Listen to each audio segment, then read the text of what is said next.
ഗുരുവായൂർ. അപ്പം ഗുരുവായൂർ എന്ന് പറയുമ്പോൾ നമുക്കറിയാം ഗുരുവായൂരിലെ പ്രതിഷ്ഠ എന്ന് പറയുമ്പോൾ ഗുരു, അതായത് ദേവഗുരുവായ ബൃഹസ്പതിയും അതുപോലെ വായുദേവനും കൂടി ചേർന്നാണ് ഗുരുവായൂരിൽ പ്രതിഷ്ഠ നടത്തിയത്. അതുപോലെ പറയുകയാണെങ്കിൽ ഗുരുവായൂരിനെ കുറിച്ച് പറയണം. ഗുരുവായൂരിലെ വിഗ്രഹം എന്ന് പറഞ്ഞാൽ ശ്രീകൃഷ്ണ പരമാത്മാവ് ദ്വാരകയിൽ പൂജിച്ചിരുന്ന വിഗ്രഹമാണ് എന്ന് പറയപ്പെടുന്നുണ്ട് കേട്ടോ. അതായത് ശ്രീകൃഷ്ണൻ തൻ്റെ സ്വർഗാരോഹണത്തിന് മുമ്പായിട്ട് തൻ്റെ പ്രിയ പരമഭക്തനായ ഉദ്ധവനെ വിളിച്ചു വരുത്തുകയും താൻ പൂജിച്ച ഈ വിഗ്രഹം പുണ്യാത്മാക്കൾ വസിക്കുന്ന സ്ഥലത്ത് പ്രതിഷ്ഠിക്കണമെന്ന് അരുൾ ചെയ്യുകയും ചെയ്തു. പക്ഷെ ശ്രീകൃഷ്ണന്റെ സ്വർഗാരോഹണത്തിന് ശേഷം ദ്വാരക കടലിൽ മുങ്ങിത്താണു.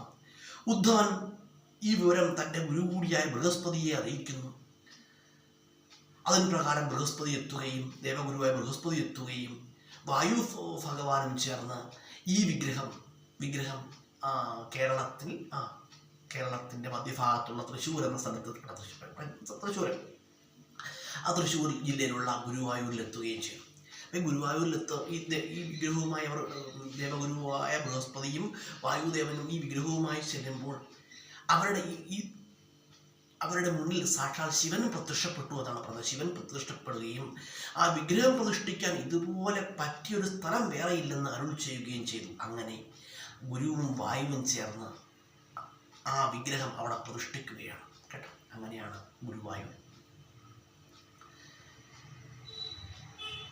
അതുപോലെ ഗുരുവായൂർ ക്ഷേത്ര ദർശനം നടത്തുന്നവർ മമ്മിയൂർ ക്ഷേത്ര ദർശനം കൂടി നടത്തിയാലേ ഗുരുവായൂർ ക്ഷേത്ര ദർശനം പൂർണ്ണമാകൂ എന്ന് പറയപ്പെടുന്നുണ്ട് കേട്ടോ. ഗുരുവായൂർ പോകുന്നവർ എന്ത് ചെയ്യാറുണ്ട്? മമ്മിയൂർ ശിവക്ഷേത്രത്തിലും ദർശനം നടത്താറുണ്ട് കേട്ടോ. അങ്ങനെ പറയപ്പെടുന്നുണ്ട്. ഗുരുവായൂർ ക്ഷേത്ര ദർശനം നടത്തുമ്പോൾ മമ്മിയൂർ ശിവക്ഷേത്രത്തിലും കൂടി ദർശനം നടത്തിയാലേ ആ ഗുരുവായൂർ ക്ഷേത്ര ദർശനം പൂർണ്ണമാകൂ എന്ന് പറയപ്പെടുന്നുണ്ട് കേട്ടോ. അങ്ങനെ ഇപ്പം എല്ലാവരും മമ്മിയൂർ ക്ഷേത്രത്തിൽ പോകണമെന്നൊന്നുമില്ല കേട്ടോ. ചിലരെന്തെങ്കിലും ഗുരുവായൂർ പോയിട്ട് നേരിട്ട് തിരിച്ചു പോരാറുണ്ട്. ചിലരെന്തെങ്കിലും ഗുരുവായൂർ പോകുമ്പോൾ മമ്മിയൂർ ക്ഷേത്രത്തിലും ദർശനം നടത്താറുണ്ട് കേട്ടോ. പക്ഷേ ഗുരുവായൂർ ക്ഷേത്രോത്സവത്തിൻ്റെ ഫലം പൂർണ്ണമായി ലഭിക്കണമെങ്കിൽ മമ്മിയൂർ ക്ഷേത്രത്തിൽ കൂടി ദർശനം നടത്തണമെന്നാണ് കേട്ടോ, എന്നാണ് പറയപ്പെടുന്നത് കേട്ടോ. അതുപോലെ തന്നെ ഗുരുവായൂരിനെ കുറിച്ച് പറയുകയാണെങ്കിൽ